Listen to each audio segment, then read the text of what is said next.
We're going to go ahead and get started today. Thank you for joining us for this afternoon's forum. I'm Dr. Sherry Simpkins, Dean of Instruction for General Studies. And we have Dr. Nick Swayne with us here.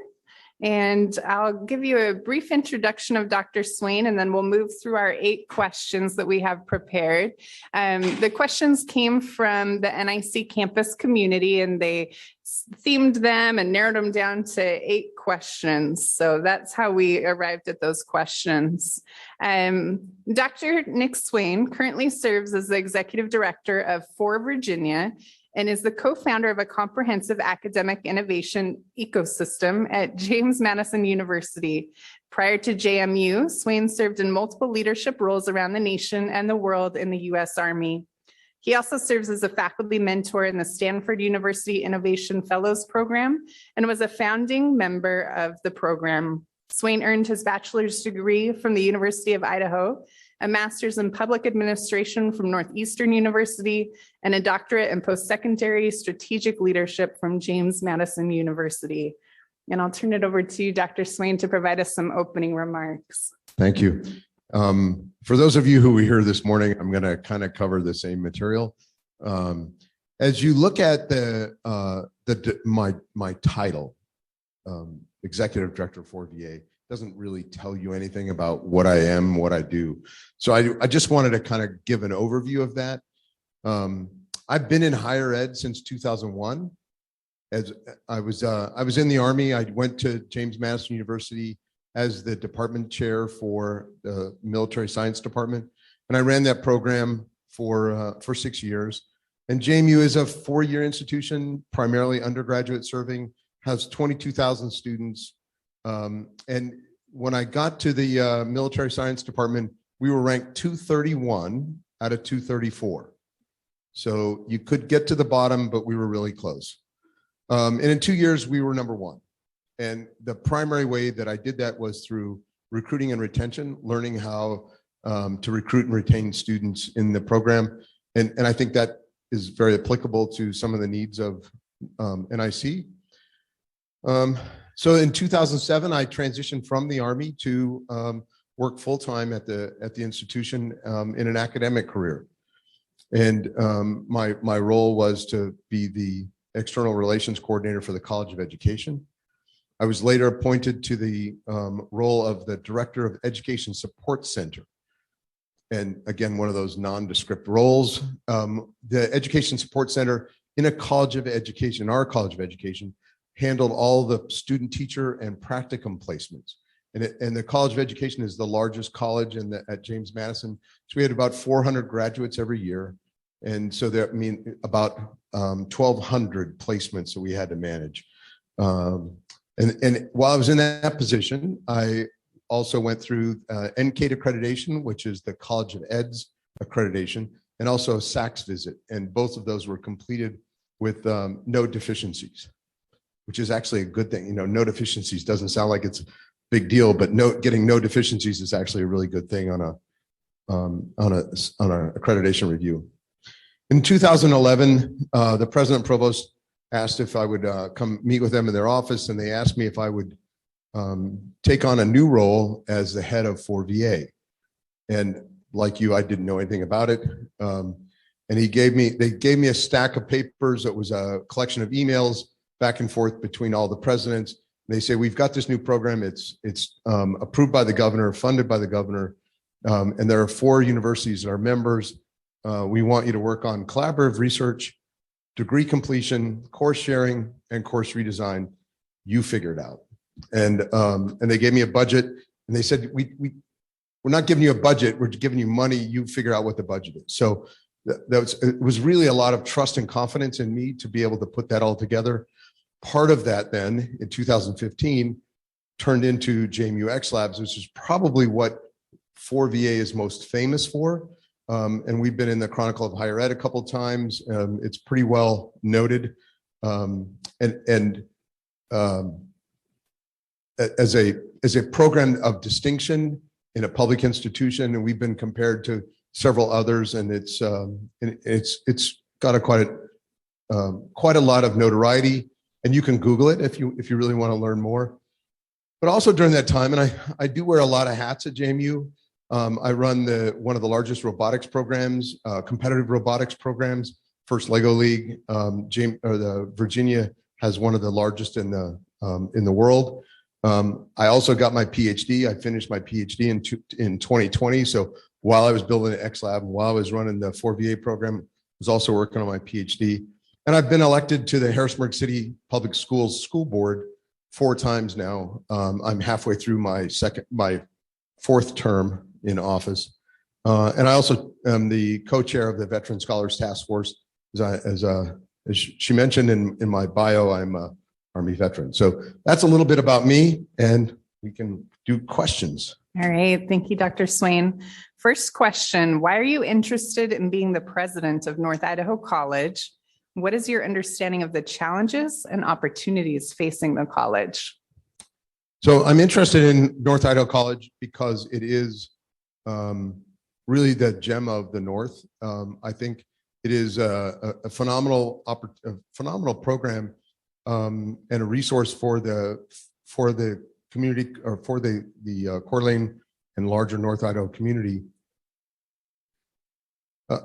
Many of my friends, I didn't just graduate from the University of Idaho. I'm actually from Moscow. I grew up in Lewiston, Moscow, and Orofino.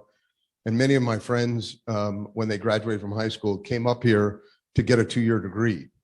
So at that time, it was seen as, and in many ways still is, seen as a way of advancing your education by learning the practical aspects of whatever it was you're going to go into.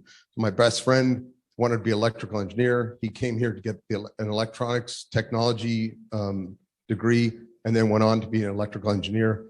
And that's kind of typical, I think, of the future of education, is let students get these 2-year degrees, get them here and learn those skills, and then go out and learn the theoretical approach at a 4-year. So I think that's really, that approach to education is really what speaks to me.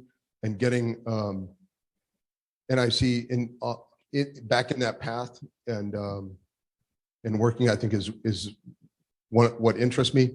What are its big challenges? I think recruiting and retention are a big challenge. Population going up, enrollments not going up. So we got to figure out how to fix that. I think that's one of the big challenges. Yeah. Okay. If you came to an impasse with the Board of Trustees on an issue you felt extremely passionate about, how would you proceed?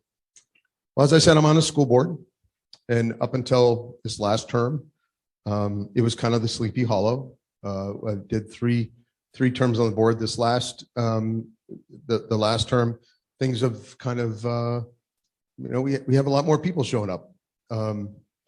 And so we also have controversy. It's a 6-member board.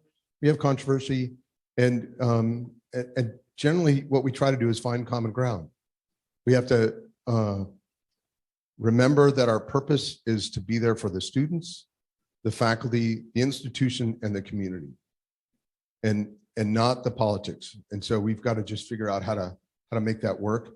And I think when you get everybody together and you can start to focus on what the common, what's the common thread, what is best for the students, then I think you can move through a lot of those kinds of difficult issues.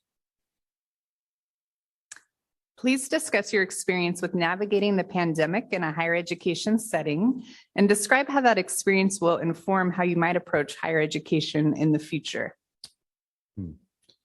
So, well, I've worked at a university during the entire pandemic. It was a bit different in Virginia. The governor established policies that governed how the university operates.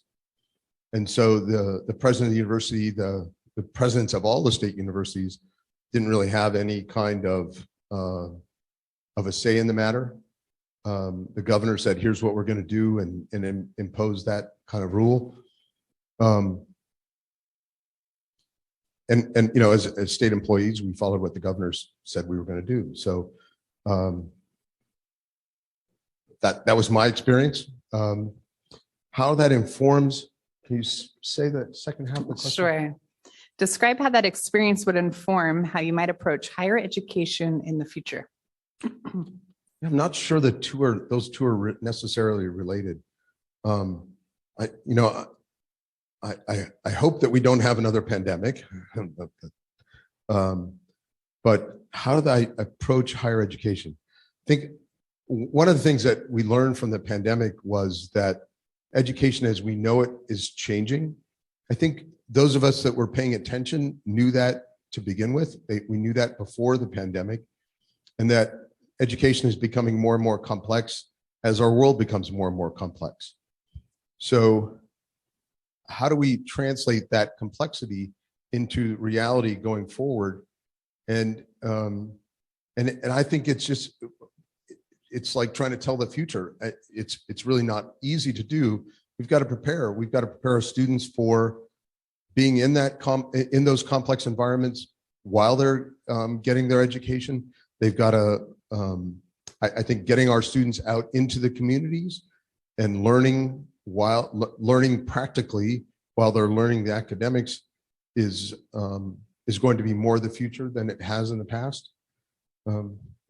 Yeah, I don't know. Okay. NIC has multiple locations in the region. How would you ensure faculty and staff feel like one big team despite being miles apart? Now, I'm not so sure that the distance is actually the challenge. I think the challenge for NIC is that there are non-credit programs, continuing technical education programs, dual enrollment programs, associates with a focus on transfer, and then adult programs with not for credit. On top of that, there's also the early childhood program and the program for aging. I think those different programs make the connections more challenging than the distance, because we've been able to coordinate stuff with Zoom for the past 2.5 years. And it didn't matter where you were, we were able to work together as a team. So I think the challenge more is to take those 5 or 6 different major program focuses of the institution and get everybody focused on the unifying elements going forward, more so than the geographic differences and distances. Mm-hmm.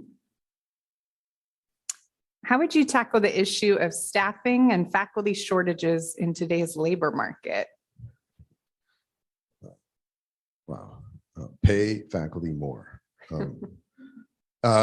So realistically, I think just as we've learned that we don't always have to come together in the same physical space, there are potential for hiring faculty that are not necessarily physically located here. So that's one thing. And I'll tell you, colleges and universities have been kind of adverse to those kinds of situations where the faculty is remote.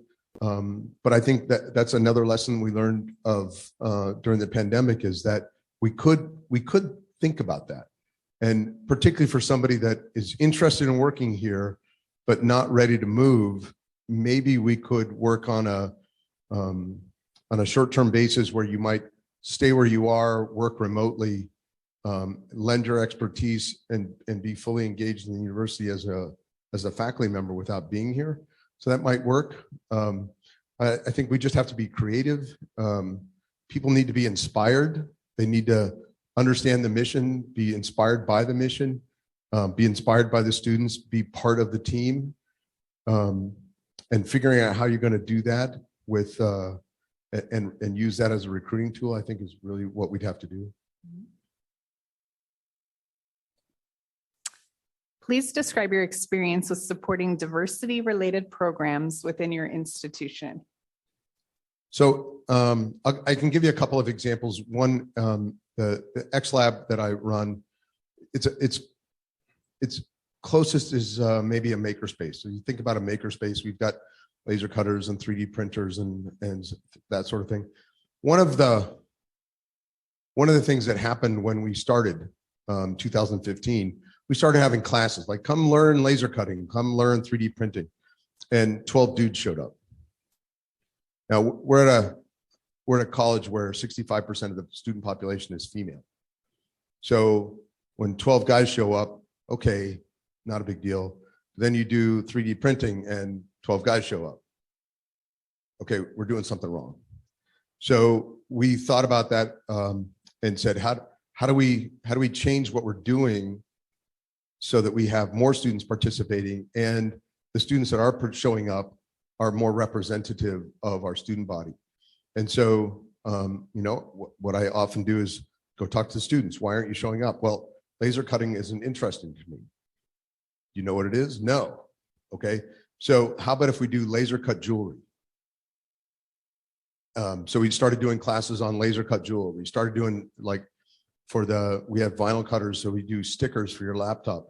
So we started doing things that on the surface sounded more like arts and crafts, but the students are still coming in, they're still learning the CAD software, they're still learning to operate the laser, and it changed the population of who was showing up. So now, without making it for women, making a big deal about it for women, just by changing our marketing and advertising and how we were getting the word out, we use a lot of Instagram. I don't use Instagram, but my students do. So our marketing folks would get word out on Instagram. And amazingly, we started having young women show up. And then we weren't satisfied with that. So we had a big event. We called it Fab Lab. And it wasn't pitched as a thing for women, but the activities all spoke to them. And so the first time we had it, we expected 25 young women would show up and 250 showed up. So it's those kinds of things where you can never be satisfied with what's happening. You always look at what's going on, who's showing up, how that is representative of your student body, who you would expect to show up given those numbers. And we continually, after every event, after every program, after every semester, we look at what we did, we look at who showed up, we look at the performance, and we think about how we're going to do better. And so it's a continual process of improvement. Okay. Please share examples of experience you have in resource development, fundraising, and grants, and why you feel your experience can help to advance the mission of North Idaho College. So y'all remember that I was in the Army. When you're in the Army, you don't do fundraising. It's kind of not seen as a good thing. In 2007, when I started working at the university, there were a couple of things I wanted to get done. I was the newly appointed director of external relations for the College of Ed. I needed money. The dean said, "Nick, you can do whatever you want, but I don't have any money for you." So Phil, how do I get money? Go get a grant. So I started writing grants. The first grant I got was $350,000. I did a series of those. That's how I raise a lot of money, is through grants, foundation grants, federal, state grants. I do a lot of that. When you do those kinds of grants and you work on interesting projects, donors and sponsors are attracted to that. When you do cool things and you're making a real impact, people are impressed by that. So the other thing is, and part of we talked about this at lunch, part of what you have to do is tell people what you're doing. You have to share it. A couple of folks told me that faculty are really popular for toiling in obscurity. They like to, go in their room, do their thing, and then be mad that nobody knows what they're doing. So we publicize what we're doing. We get the word out. And so then funders come, sponsors come and say, "I like what you're doing, here's some money." And so we've raised money from folks as diverse as AT&T to DOD. So I'd say that's really the key to success, is do cool things and let people know what you're doing. And it has to apply to your mission. All that has to line up, but you have to do things that are interesting and distinct. If you're not doing things that are interesting and distinct, you're not going to attract funds. Please share your experience with student involvement and how you champion different student engagement activities and initiatives. Well, I think just about every answer I said, like, I go talk to students when things aren't going well. The students are adept at picking up on what's not working. And so you go talk to the students, and the students are far more bought into the success of their education and the institution than they're often given credit for. And so if you talk to them and listen to their suggestions, oftentimes you can't implement what they say in the way they say it. But you listen to what they're saying and say, okay, I get what I understand the problem you're identifying. I understand how you want to solve it. I can't do it the way you're suggesting for whatever reason, policy, laws, any kind of federal or state privacy issues, but we can still make progress on that. And so talking to students has been, I would say, probably the greatest reason for my success is talking to students, listening to what they have to say, and then figuring out ways of implementing it. And the JMUX Labs, which again I encourage you to Google, is really the founding idea from that was a student who said, that we get together as students in our freshman and sophomore year, when we're doing our gen ed courses, we're all together, but we really don't have any disciplines. We're like, I don't know anything. If I'm majoring in math, I don't really know. I haven't taken any math classes yet. I'm taking gen ed classes. So they say that we're in these courses together to kind of share our majors, but we don't really have our majors. And then 3 years later, when we actually know what we're doing, we want to go back and work with those folks to work on problems. We're not given that opportunity. So that's where JMUX Labs was the spark that created it, was to pull people together to work on problems from across campus and across disciplines. It was all driven by students. Same thing, we did blockchain, we've done autonomous vehicles, all those kinds of projects that we do are phenomenally successful. They're driven by students. So lots of students involvement. Thank you. That brings us to the conclusion of our 8 prepared questions. So we'll give you some time to provide us some closing remarks. Okay, closing remarks. I want to talk a little bit about when I was getting ready to come here, I sat down with some of my closest friends and colleagues at JMU. It's not easy to get up in front of people and say why you're so great. So I asked them, why am I so great? And actually these are friends, so they were very honest with me. And they said, you give us so these are faculty, and I'm kind of seen as an administrator, but they say, you give us the opportunity to really launch and do things that we only dreamed was possible. So one of them said, you're always present, you're always observing, you're always listening, you're always making connections, and you're always supporting improvement. Okay, like if that's on my epitaph, I can live with that. Maybe, right? So you provide the opportunity to promote and promote the great work of faculty. So over lunch, we talked about LinkedIn and how we push out a lot of information. I push out information because I don't want our faculty to toil in obscurity. And all the successes that we see are really the success of the faculty and the students. The faculty and the students working together, doing amazing things. And my job is to tell that story. So I do set the conditions for that success. I do try to provide them the resources when when we're trying to work on something and they need something. I have a really big network of friends and colleagues and acquaintances, and I reach out, pull those folks in, and get them to participate on the team. So those are some interesting aspects. Earlier this morning, one of the folks came up to me afterwards and said, I'm really interested in how you do X Labs and what you do in that. So I will take a minute just to kind of explain. In X Labs, we focus on real world problems. And it started off as an innovation space to kind of counter the entrepreneurship program. What does that mean? Well, anybody ever participate in entrepreneurship?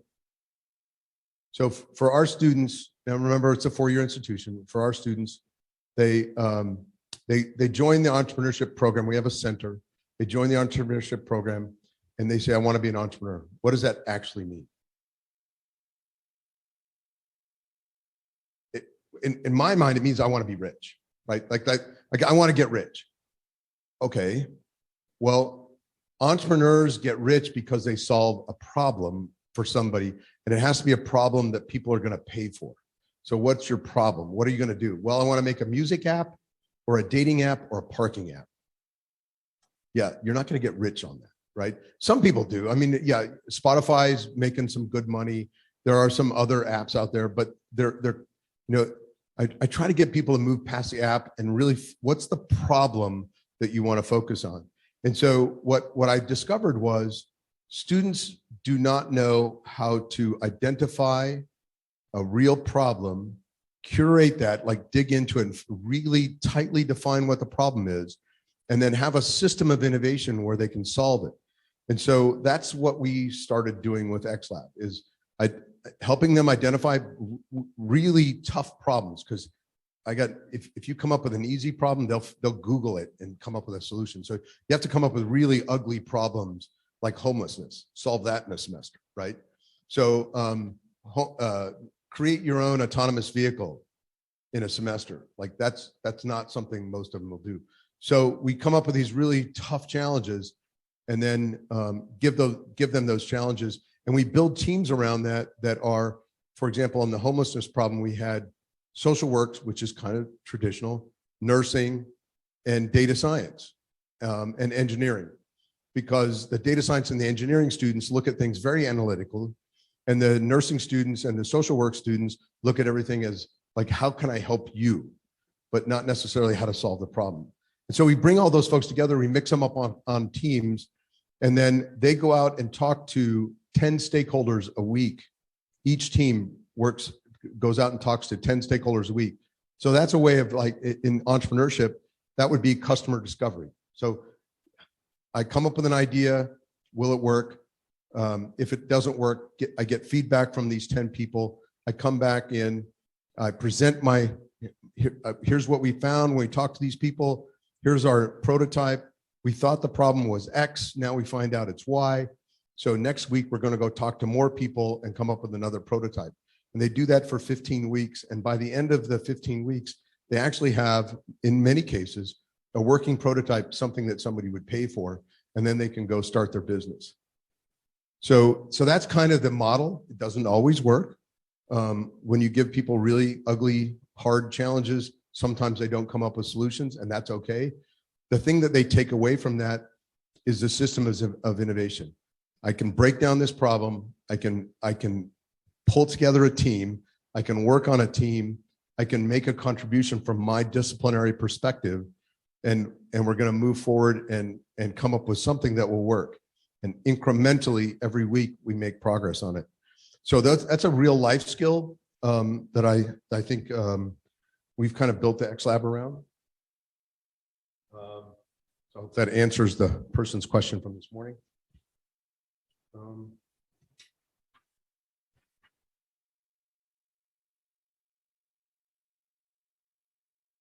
I talked about this a little bit earlier, but the 4-year colleges have traditionally served us well as a country. As things get more complicated, life gets more complex. I think we have to offer students more options. And so I think North Idaho College is a great example of one of those options. It's not a replacement for 4-year schools, but it is an also to a 4-year school.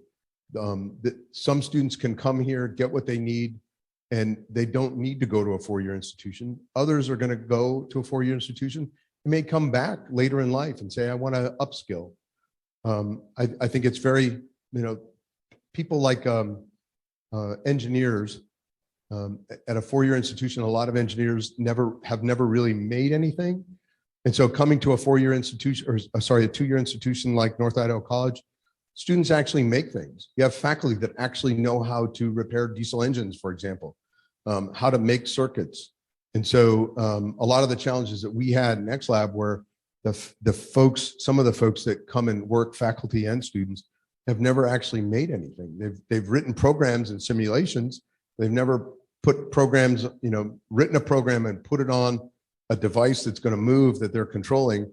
And so being able to do that is really, really helpful. And I think students, when they are able to do that and then go to a 4-year institution, or maybe they go to a 4-year institution, they want to come back and learn more about the application, then North Idaho College provides that kind of opportunity.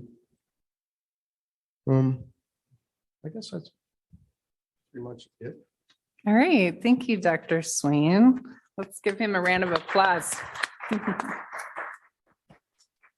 Thank you for the opportunity to hear about your experiences and where you've been and where we could go. So just as a reminder for the audience, there's an online feedback form. So you can go on the website, find presidential search, and the feedback form is there. That feedback will go to our board of trustees. And so it's important that we provide them that feedback from our community and our audience today. Thank you for participating both in the room and on Zoom.